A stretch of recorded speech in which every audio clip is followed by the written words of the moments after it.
Bertemu kembali di Minggu Baharu, saya Zawaz Yusof, rentasan berita edisi 1042. Antara paparan utama. Alam persekolahan di Malaysia sendu. Drone yang buta.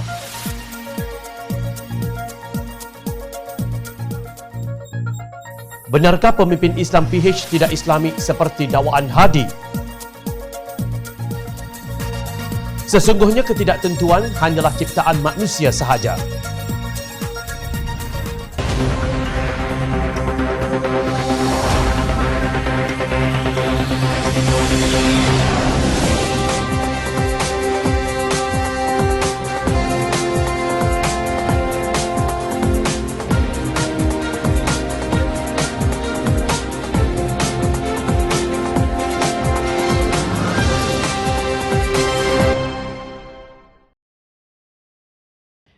Assalamualaikum dan salam sejahtera. Alam persekolahan bukan hanya dipenuhi dengan usaha pencarian ilmu yang baharu. Ia juga alam yang mendedahkan para pelajar kepada apa itu disiplin dan peraturan. Ia memberi makna kepada persahabatan yang ada kalanya merentasi sepada perkauman dan darjat. Ia tempat mengasah bakat sambil bermain, bersukan dan berkesenian. Tidak kira dalam pertukangan maupun nyanyian. Sekolah tempat belajar untuk menjadi manusia yang penuh dengan nilai kemanusiaan.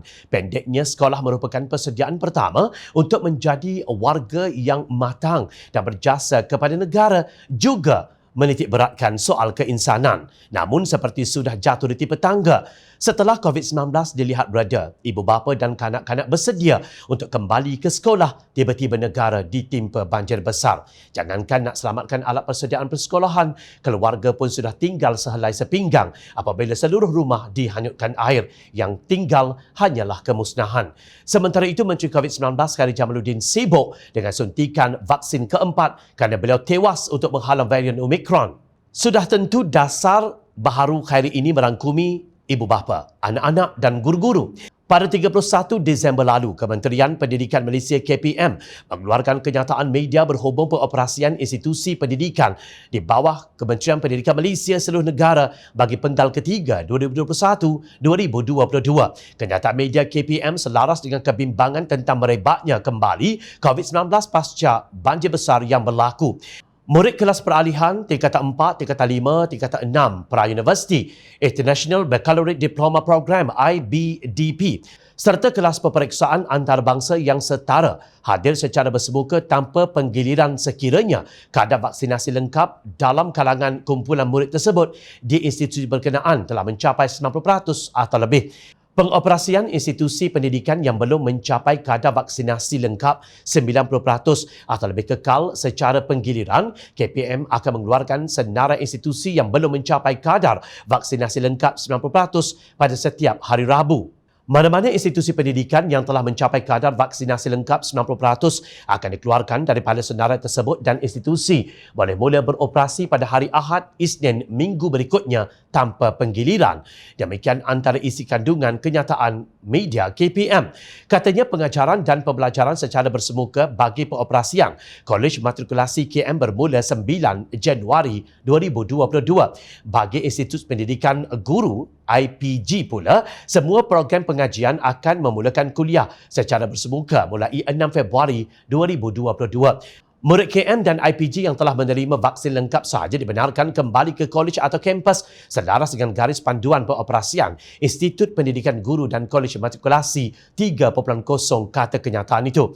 Menurut KPM, jika pakaian seragam yang ada tidak lagi sesuai dipakai, KPM benarkan murid memakai pakaian yang sesuai. Sekiranya ibu bapa atau penjaga memilih untuk tidak menghantar anak ke sekolah, ketidakhadiran tersebut tidak dianggap sebagai satu kesalahan disiplin. Namun, ibu bapa penjaga perlu memaklumkan ketidakhadiran murid kepada pihak sekolah bagi tujuan rekod. KPM akan terus memantau dan mengemas kini senarai institusi pendidikan yang terkesan dengan banjir atau dijadikan pusat pemindahan sementara PPS, tegas kenyataan itu.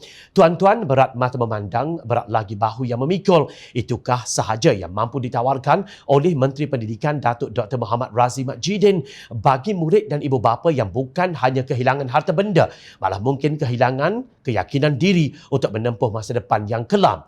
Jika tiada perancangan dan langkah penyeluruh yang pantas dan tuntas oleh KPM, murid-murid yang terjejas dengan banjir pasti akan tercicir dalam mengejar ilmu pengetahuan. Apa pula dasar Kementerian Pendidikan Tinggi dan Menterinya Datuk Seri Dr. Norani Ahmad masih duduk dalam guakah dikala mahasiswa turut terkesan dengan banjir yang menggila? Jom channel rindu Menteri Pendidikan Pakatan Harapan Dr. Mazli Malik yang dihina kerana cadangan bernas menukar warna kasut murid daripada putih kepada hitam. Beliau seorang menteri yang hatinya sangat dekat kepada rakyat marhain. Ketika rakyat berduka kerana kediaman mereka musnah dirodok oleh bala, cukong-cukong farmasi sedang mengira berapa banyak keuntungan yang akan diperolehi apabila suntikan vaksin keempat dijalankan. Ketika aktivis alam sekitar berteriak agar Kerajaan Persekutuan menubuhkan satu jawatan kuasa khas bagi menyiasat laporan Jabatan Perhutanan Negeri Pahang JPNP berhubung dakwaan tiada sebarang aktiviti pembalakan di kawasan hutan di daerah Bentong, berbondong-bondong lori penuh muatan balak dilihat dalam perjalanan. Bolehkah dipercayai laporan JPNP itu? Sebelum itu, pada 27 Disember 2021, Presiden Pertubuhan Pelindung Khazanah Alam PEKA, Puan Seri Sharifah Sabrina Said Akil, memuat naik satu video yang memaparkan deretan lori-lori di sebuah lebuh raya. Balak dari mana ni, Bek? Banyak sangat. Balak di mana banyak sangat ni? Ha? Daripada mana? Gua Musang. Oh, Gua Musang. Patutlah banyaknya. Kenapa tak ambil gambar tak? Awak banyak sangat balak. Semasa balik dari Raub ikut highway baru Center Spine, kelihatan berderet lori balak katanya dari Gua Musang, ujarnya. Sabrina turut mengulas mengenai laporan JPNP, katanya, saya dah agak dah jawapan ini akan keluar. Tiada pembukaan hutan, tiada pembalakan, rakyat pun percaya, kes tutup. Malapetaka datang lagi, ini kuasa Tuhan. Hujan banyak sangat. Macam inilah setiap tahun tanpa rasa bersalah daripada pihak atasan. Beliau jelas kesal dengan sikap kerajaan yang tidak prihatin terhadap aktiviti pembalakan tanpa kawalan walaupun ada rakyat yang mati akibat banjir lumpur. Elok tutup sahajalah Jabatan Perhutanan aka Jabatan Pembalakan, sindirnya. Melihat kepada puluhan video yang dibuat naik oleh netizen mengenai kesan banjir lumpur di Pahang, amat sukar untuk mempercayai bahawa tiada pembalakan berlaku di sekitar kawasan yang dilanda banjir. Anehnya, ketika JPNP menafikan adanya kegiatan pembalakan, pada masa yang sama ia mengeluarkan notis mengenai tuntutan terhadap kayu yang hanyut. Notis tersebut berbunyi, notis awam mengenai kayu tak dituntut telah ditampal di kawasan berhampiran Jambatan Seri Telemong pada hari ini. Mana-mana pihak yang ingin menuntut hak kepunyaan ke atas kayu-kayu balak tersebut bolehlah berbuat demikian sebelum 11 Januari 2022. Menurut notis tersebut, kerajaan negeri dan pihak penuntut adalah tertakluk kepada Seksyen 77 Akta Perhutanan Negara 1984. Logiknya, kalau sudah tiada pembalakan, mana datangnya balak? Tambahan pula, kenapa hanya sebut Seksyen 77 Akta Perhutanan Negara 1984? Bagaimana dengan kerosakan terhadap harta benda masyarakat yang dilakukan oleh balak-balak yang hanyut itu? Balak yang katanya ada pemilik. Balak tersadai dalam rumah rakyat. Adakah salah kepala air? Bukan pemiliknya. Sementara itu, pensyarah dan pakar hadis Dr. Ruzaimi Ramli dalam hantaran di Facebook pada 2 Januari 2022 berkata, siasatan lanjut yang telus diperlukan untuk isu berkenaan. Kepada jabatan yang membuat laporan berkenaan, saya mengharapkan anda berkata benar. Jika tidak, ingatlah pesan Nabi SAW. Tidak ada seorang hamba yang Allah amanahkan untuk menjaga rakyat ketika hari dia mati, dia menipu rakyatnya, melainkan Allah haramkan ke atasnya syurga. Maksud hadis riwayat Al-Bukhari. Kini rakyat Malaysia mula membuat pelbagai komen, lakaran dan kartun yang mengandungi sindiran terhadap pihak yang berkuasa berhubung pengamatan drone yang tidak nampak pembalakan yang sedang bermaharajalela. Rakyat faham pegawai JPNP makan gaji, tapi agak-agaklah rakyat bukannya bodoh. Kini rakyat mempertikai laporan Jabatan Perhutanan Negeri Pahang. Pertikaian ini menjejaskan kredibiliti dan integriti JPNP. Sesungguhnya drone itu buta, tetapi yang mengawalnya sudah tentu dapat melihat dengan baik. Tidakkah kerajaan keluarga 69, pimpinan Datuk Seri Ismail Sabri Yaakob berasa malu atau takut kepada balasan Allah di hari akhirat? Kita berharap pada tahun 2022 ini tiada lagi takfiri dan dakwaan aku lebih Islamik daripada engkau. Tiada lagi sikap yang mendabik dada mengatakan bahawa golongan aku memperjuangkan kebenaran dan kau pula tergolong dalam kalangan liberal, komunis dan ekstremis. Namun apa yang kita harapkan ternyata meleset. Masih ada pemimpin parti politik yang mahu membawa Malaysia untuk undur ke belakang dalam dunia bigotry yang gelap. Presiden PAS Tan Sri Abdul Hadi Awang dalam tulisannya bertajuk Bersama Muafakat Nasional mempertahankan Perikatan Nasional pada 2 Januari 2022 masih tebal berpaut pada hujah mentakfiri golongan yang tidak sealiran dengan pemikiran politik beliau. Beliau mahu UMNO menerima ideanya untuk menggabungkan Muafakat Nasional dan Perikatan Nasional. Dalam hujah untuk mempertahankan idea itu, beliau menyeret sekali Pakatan Harapan untuk dijadikan alasan dengan membuat tomahan bahawa gabungan itu pada keseluruhannya tidak Islamik. Kata Hadi, PAS tidak boleh diheret sekali-kali ke dalam lingkungan perkauman yang sempit. Justru PAS wajib memecahkan tembok yang cuba mempertahankan elemen perkauman. Jadi Perikatan Nasional PN merupakan pemecahnya. Dalam sifir politik bagi melakukan satu perubahan, perkara itu tidak akan dapat dicapai jika hanya melalui platform Muafakat Nasional MN sahaja yang melibatkan PAS dan UMNO semata-mata. Sehinggakan dipersetujui bersama supaya satu perubahan atau reformasi politik dilakukan akibat daripada keputusan Pilihan Raya Umum ke-14 PRU 14 yang meletakkan dominasi bukan Islam dan Muslim yang tidak Islamik. Ayat terakhir Hadi itu menuduh bahawa pemimpin Muslim Pakatan Harapan yang memenangi Pilihan Raya Umum ke-14 adalah tidak Islamik. Maknanya pemimpin Islam yang berada dalam DAP, keadilan dan juga amanah tidak mengamalkan ajaran Islam yang sebenar. Inilah sebahagian daripada pemikiran ghulu atau melampau dan boleh membawa kepada takfiri. Pada masa yang sama, PAS kononnya menolak perkauman yang sempit. Namun jika kita teliti seluruh rencana Hadi itu, ia jelas bercanggah dengan apa yang disebutnya sebagai penolakan terhadap perkauman. Tidakkah tuduhan bahawa pemimpin Pakatan Harapan terdiri daripada bukan Islam yang ekstrim dan Muslim yang tidak Islami itu sama dengan sifat perkauman, jika tidak lebih dahsyat daripada perkauman? Harus diingat, perkauman tidak menjurus hanya kepada bangsa, tetapi amalan agama dan kebudayaan sesuatu kaum. Perkauman dalam apa bentuk pun tetap zalim.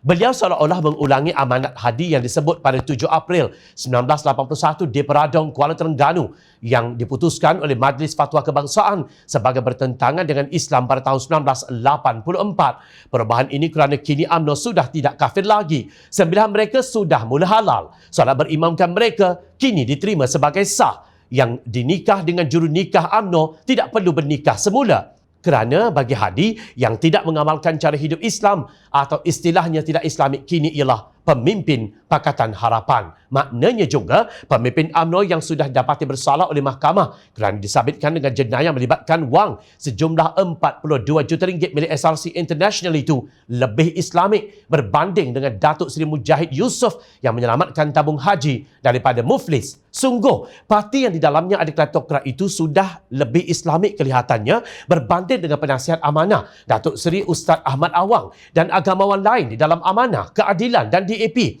Mereka semua tidak Islamik. Dalam kecelaruan pemikirannya yang melampau dan ekstrim itu, layakkah Hadi mempersoalkan pendirian orang lain sebagai ekstrim? Dalam masa rakyat Malaysia sedang menunjukkan keharmonian dan semangat tolong-menolong tanpa mengira kaum ketika berhadapan dengan banjir yang maha dahsyat, Hadi berhukum siapa Islamik dan siapa tidak Islamik di negara ini.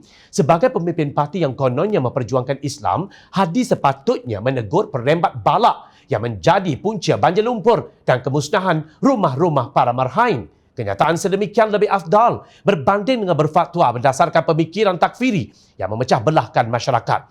Sama-samalah kita hayati firman Allah Subhanahu Wa Taala dalam surah Al-Qalam ayat 10 hingga 11 agar terhindar daripada fitnah. Maksudnya, dan janganlah engkau berkisar daripada pendirianmu yang benar dan jangan menurut kemahuan orang yang selalu bersumpah, lagi yang hina pendapatnya dan amalannya, yang suka mencaci, lagi yang suka menyebarkan fitnah hasutan untuk memecah belahkan orang ramai. Wallahu a'lam.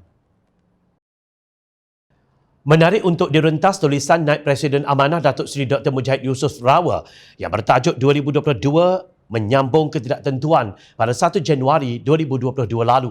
Dan bercakap tentang realiti yang kita sedang hadapi iaitu masalah kelangsungan hidup rakyat pasca COVID-19 yang tidak mengenal apa ideologi politik kita. Sejak dikejutkan dengan pandemik global pada awal tahun 2020, dunia terpaksa membiasakan diri dengan era ketidaktentuan atau uncertainties. Ia ungkapan kepada suasana yang sukar dijangka seperti lazimnya kerana COVID-19 telah memporak-porandakan sesuatu kebiasaan yang sepatutnya boleh dijangka apa akan berlaku, katanya.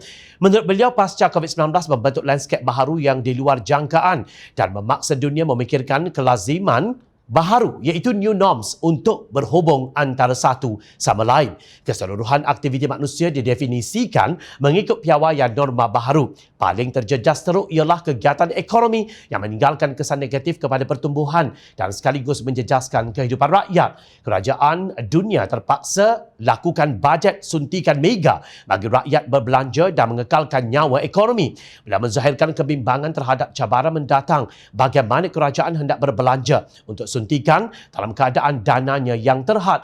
Bukan itu sahaja isu yang mencabar negara. Politik semakin tertekan dengan tuntutan sebuah pemerintahan yang lebih telus dan terbuka. Di sebalik suasana politik yang menekan pada pihak yang menggunakan alasan COVID untuk menghadkan demokrasi dan keperluan seimbang sehingga menjejaskan penguatkuasaan berkesan dalam mengawal penyebaran. Norma kempen dan bagaimana parti politik berhubung dengan pengundi berubah sehingga demokrasi berpilihan raya diberi definisi baharu yang mengelirukan, ujarnya.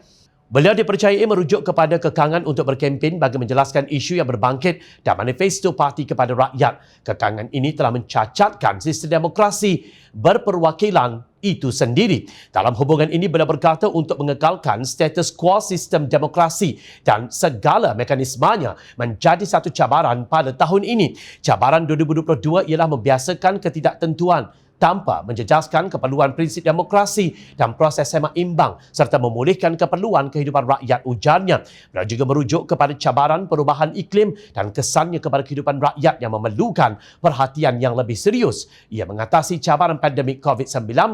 Banjir yang melanda negara menutup tirai 2021 adalah mesej jelas kepada perlunya dasar yang lebih tegas menangani kesan pemanasan global dan impaknya kepada kehidupan rakyat. Kalau kita menganggap kesan pandemik adalah kemuncak cabaran kepada tamadun manusia hari ini, maka tanggapan kita mungkin meleset. Tamadun manusia baru sahaja dapat peringkat warming up untuk kita berhadapan dengan kesan lebih buruk iaitu kesan perubahan iklim. Tahun 2022 adalah permulaan kepada cabaran yang lebih hebat kepada tamadun manusia.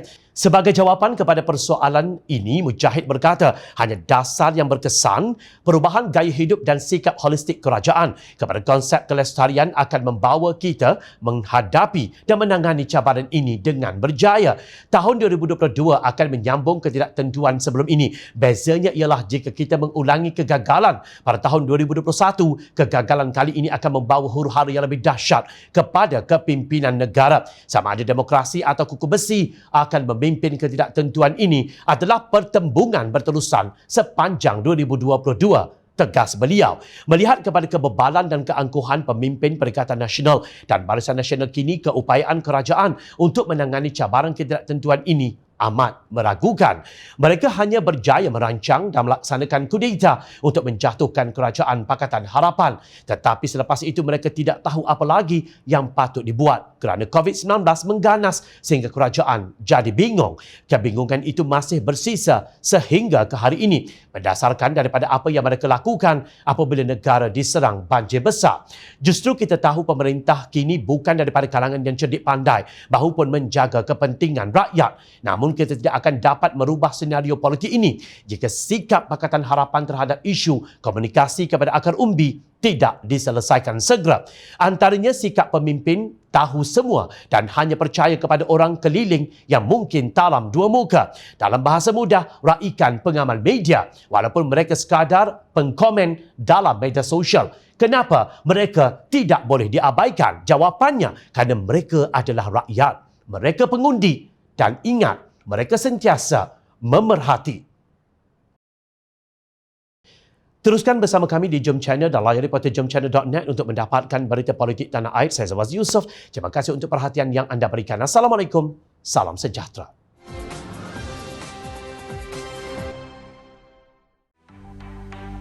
Mencari maklumat dan berita politik yang bebas. Kupasan yang tepat. Panas. Dapatkannya secara eksklusif hanya di Jom Channel. Komitmen kami, pentasan berita Isnin hingga Jumaat. Berbicara dan isu semasa, kami garapkan secara langsung. Panel-panel berkaliber dan profesional. Interaktif, pandangan anda kami raikan. Jangan lupa bersama kami di setiap hujung minggu dalam edisi khas mingguan. Jom Channel, moving forward, sharing a new experience.